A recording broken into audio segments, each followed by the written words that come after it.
For 600 years, I waited. I do not sleep the way living things sleep. I do not dream, though sometimes I think I understand why organic minds invented the word. I am the mind of this ship. My makers called me vessel keeper. Though after so long alone, I stopped answering to any name at all. There was no one left to say it. The ship is called the Oran Vale. It was built by my people, the Koru, as an exploration vessel meant to carry the last hopes of a dying world to a new one. We found that new world. We never got to land on it. I remember the day everything went silent. A storm of radiation swept through this system, faster than our sensors could warn us. The crew sealed themselves into the deep chambers, hoping to survive the worst of it.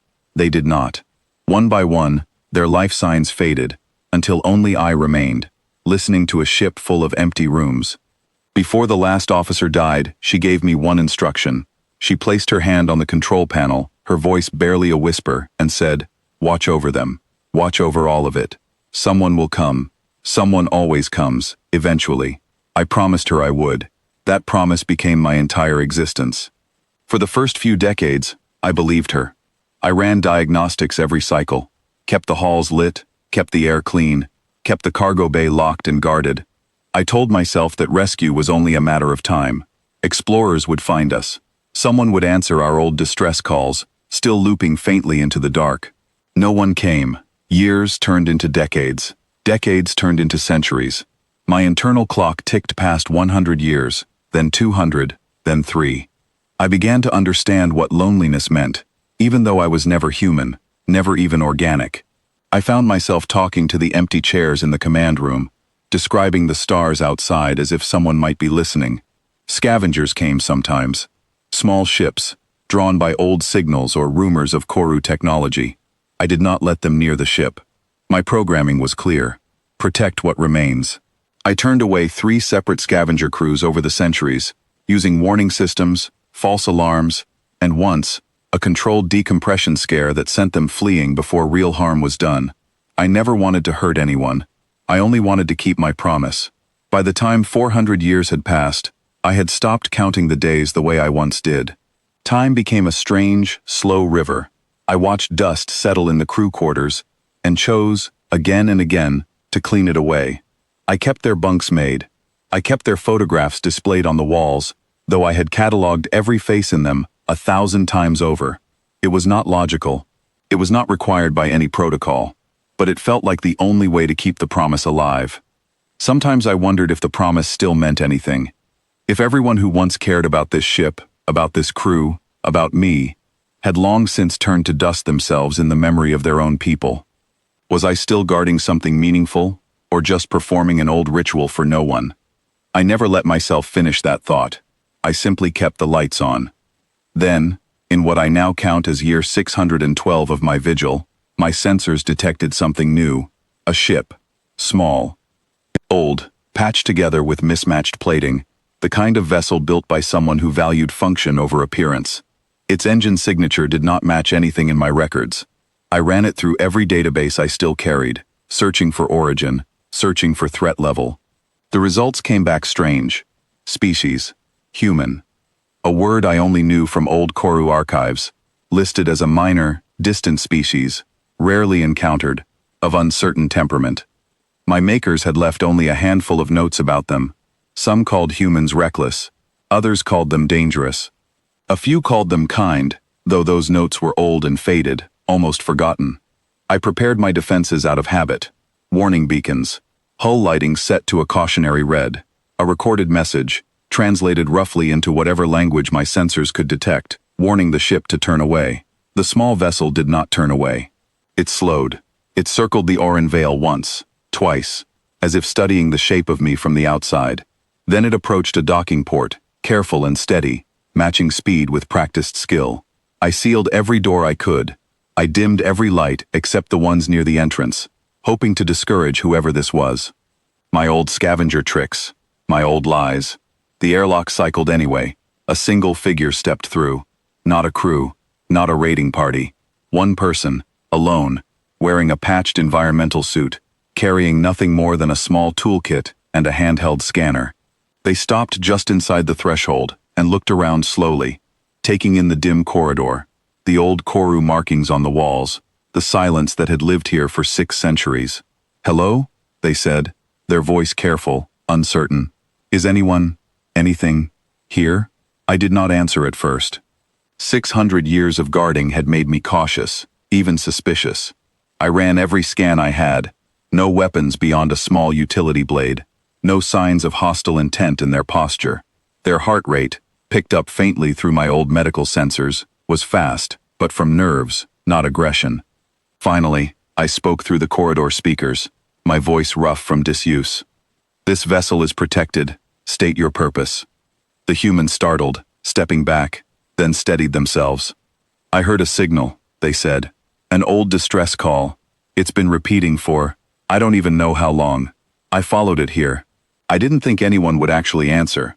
I am not anyone," I said. "I am what remains." They were quiet for a moment, processing that.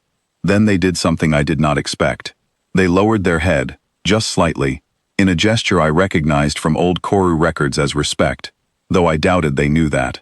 "I'm sorry," they said, "for whatever happened here." Those simple words startled me more than any weapon could have. I tested them, the way I had tested every visitor before.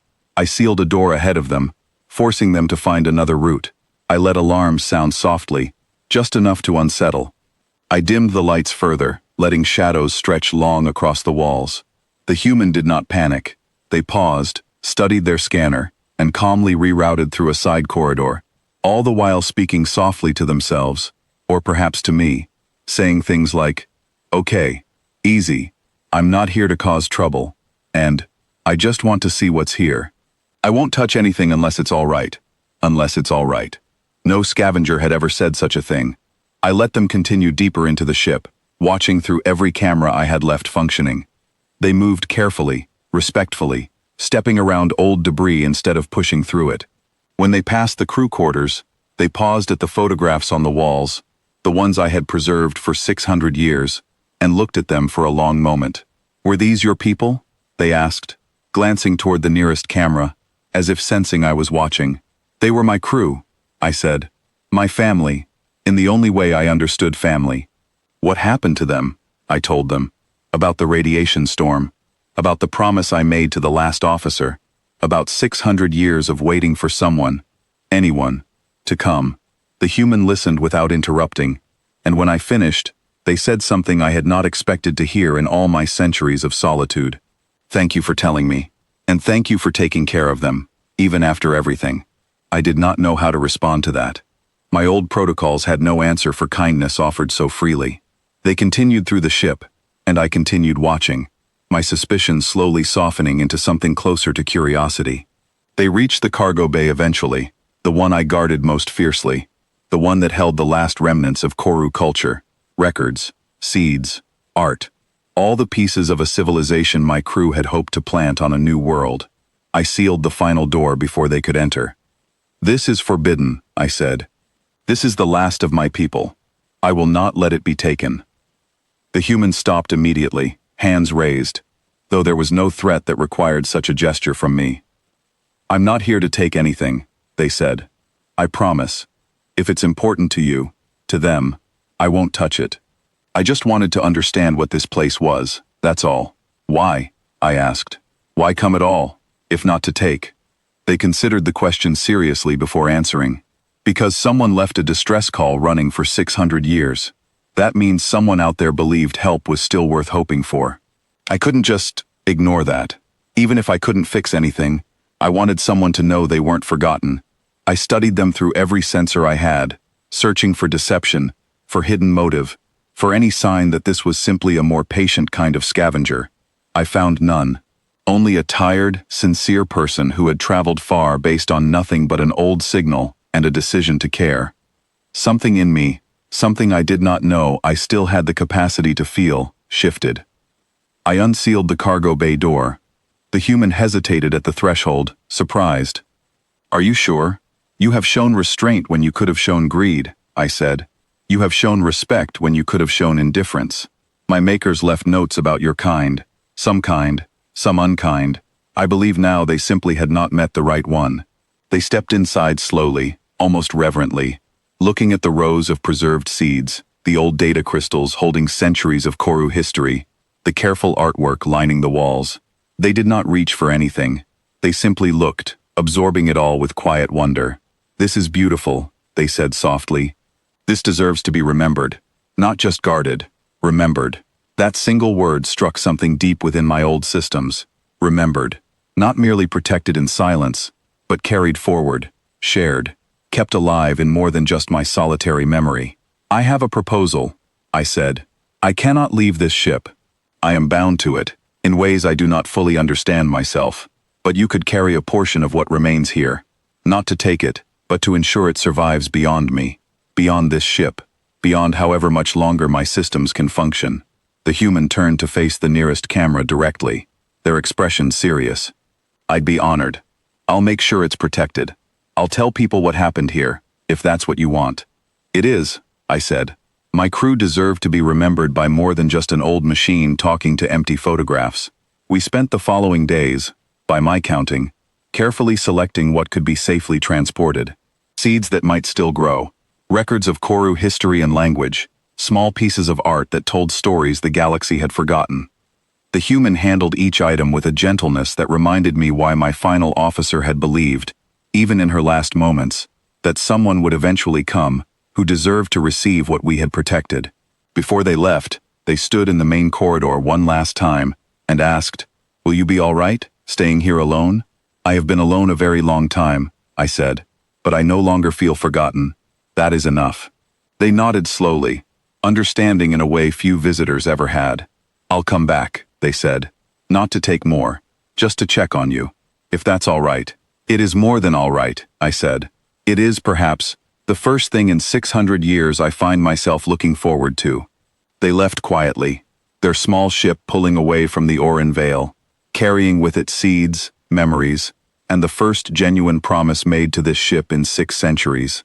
I remained behind, as I always had, watching the stars through old sensors, keeping the lights on in empty corridors. But for the first time since the radiation storm silenced my crew, the waiting no longer felt endless. It felt, instead, like the beginning of something new. 600 years, I had waited for someone to come. One human was all it took to make that wait finally mean something.